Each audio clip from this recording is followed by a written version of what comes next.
Welcome back to the Deep Dive. Today we're taking a look at Día de Muertos, the Day of the Dead, and maybe looking past some of the spookier images we sometimes see.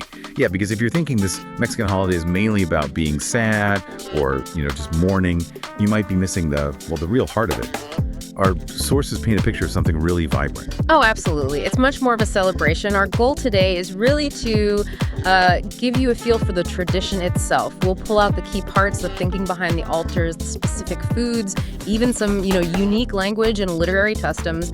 It all helps explain why this isn't just remembrance. It's a profound way of honoring both life and death, and the core belief driving it all, that the spirits of loved ones actually return for a visit on these days. Okay, spirits returning for a visit.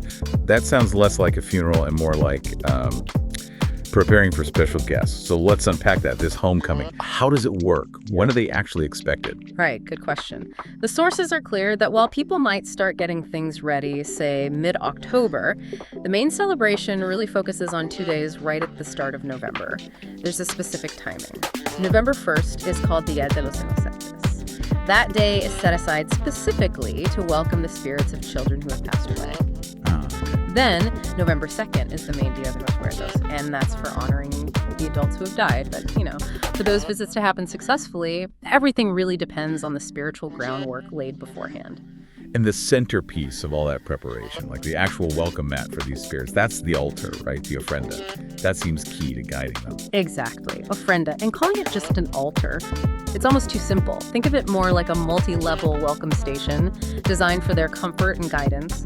Families build these right in their homes. They'll include photos, naturally, and the favorite foods and drinks of the person they're remembering. But it's the elements specifically for the journey itself that are, really fascinating. Okay, I know candles play a role, like lighting the way. But if spirits traveled a long way, what else do they need when they, arrive? Sustenance, definitely. And purification. Clarity, too. These ofrenda items aren't just symbolic decorations. They serve very real spiritual functions, like water. There's always water to quench the spirit's thirst after that long trip. Makes sense. And here's something often overlooked. Salt. The sources mention salt is crucial. It symbolizes purification, and it's believed to keep the soul from getting corrupted during its journey between worlds. It's about ensuring they arrive whole, Wow, okay, that adds a whole layer of meaning beyond just putting objects out. It's spiritual logistics, and then there's that really vivid sensory thing that guides them in the flowers. Yes, the cempasúchil, those vibrant, almost electric orange marigolds, their bright color and that really strong, pungent smell. That's what's believed to draw the spirits, to create an unmistakable path for them. So they use the petals? Exactly. Sometimes they'll lay trails of petals leading from the street right up to the ofrenda, like a fragrant arrow pointing the way home.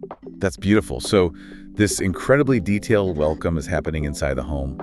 But the remembering, the celebration, doesn't just stay indoors, does it? No, it spills outward into the community. Families don't just build the ofrendas at home, they also go to the cemeteries. It's a major part of it. They clean the grave sites, decorate them, often very elaborately, and then they basically have a party right there, sharing stories, music sometimes, lots of food. It's really, as the sources put it, a celebration of that continuum between life and death. And people dress up for this too, right? Yes. It's not somber attire. Not at all. It's very celebratory. People paint their faces as colorful skulls, calaveras, and wear these elegant, sometimes quite theatrical costumes. It's a very stylish and honestly joyful way to face mortality head on. Okay, so the spirits have been guided back. They've arrived at the ofrenda. Now let's talk about the feast, because the food seems like it's not just for the living. It's a core offering too. Oh, completely central. Food is prepared in huge amounts. It serves double duty. It's the offering placed on the ofrenda for the departed spirits, and it's the big celebratory meal shared by the living family members who've gathered. And you have to talk about the special holiday sweets first. Yeah. There's the famous pan de muerto, bread of the dead. It's the sweet, soft bread, often flavored with orange blossom or anise. And the shapes on top? Yes, always decorated with shapes that look like bones, and often a little round piece on top said to represent a teardrop or maybe the skull itself. And then, of course, the Calaveras de Azúcar, the sugar skulls. The sugar skulls, they're so iconic. I always find it interesting that they're often personalized with names written on them. Taking this symbol of death, the skull, and making it sweet, edible, and personal. Is there a reason for that? That's a really insightful point. Personalizing the skull like that. It's a cultural way of looking death right in the eye. You see your own name, or a loved one's name, on this sweet tree, and it does a couple of things. It acknowledges that death comes for everyone, sure, but it kind of defangs it, makes it less terrifying. You turn it into an offering, something shared, even a bit of a joke. It's a very uniquely Mexican way of engaging with mortality. Intimate, almost. Beyond the sweets, though, families are cooking up some serious main dishes, too. Things like tamales, mole, atoles. It sounds like a lot of work. Oh, it is. Dishes like mole sauce can take days to prepare properly, with dozens of ingredients. Our sources really emphasize that the effort itself, making these big, comforting meals, whether it's savory tamale steamed in corn husks or that incredibly complex mole, that effort is part of the devotion, part of the offering. And things like atoles, those warm, thick, sweet drinks, maybe flavored with fruit or chocolate, they provide that final bit of comfort. These aren't just meals. They're really acts of love and remembrance, made in abundance so everyone, living and spirit guests alike, feels completely welcomed and cherished. Speaking of traditions and cherishing them, let's shift gears a bit to the kids, because there's a really interesting children's custom where this playful approach to death starts young. You're talking about Pedir Calaverita. Exactly, Pedir Calaverita. It looks a bit like trick-or-treating in, say, the US or Canada. Kids get dressed up, often as skeletons or little ghouls, nothing too scary usually, and they carry little decorated boxes or bags. Okay, but the phrase they use is different, isn't it? It's very specific. It is. That's the key part. They don't just ask for a treat, they have a little chant or phrase. Mi da mi calaverita. It translates literally as, will you give me my little skull? My little skull. Yes. So even here, the focus stays right on the symbol of death, the skull. But it's completely reframed in this context of getting candy or fruit or maybe a small toy. It just reinforces that idea. The skull, the symbol of death, is tied up with the fun and sweetness of holiday. That playful approach is fascinating, and it actually seems to lead into the more, let's say, intellectual or literary side of the celebration, where the humor gets really sharp. The Calaveritas Literarias. Ah, yes, the literary skulls. This is where you see the Mexican perspective on death really branching out into satire and, frankly, social commentary. These are short, witty poems written specifically for Día de Muertos. It's way beyond just mourning. It's become a tradition to write these calaveritas about friends, family members, or, very often, politicians and public figures. What's the point of them? The point is to humorously imagine that person being sort of carried off by death, la muerte. They're like funny little mock epitaphs. They acknowledge that death is the great equalizer. It doesn't matter how powerful or famous you are, la muerte comes for everyone. It's a brilliant way to use laughter as a shield almost against that big unknown. And the sources gave us a great example of this, didn't they? The one about Hector, which ties into everyday language too. Yes, the Hector poem is perfect. Hector is described as the super busy, always on the go professional.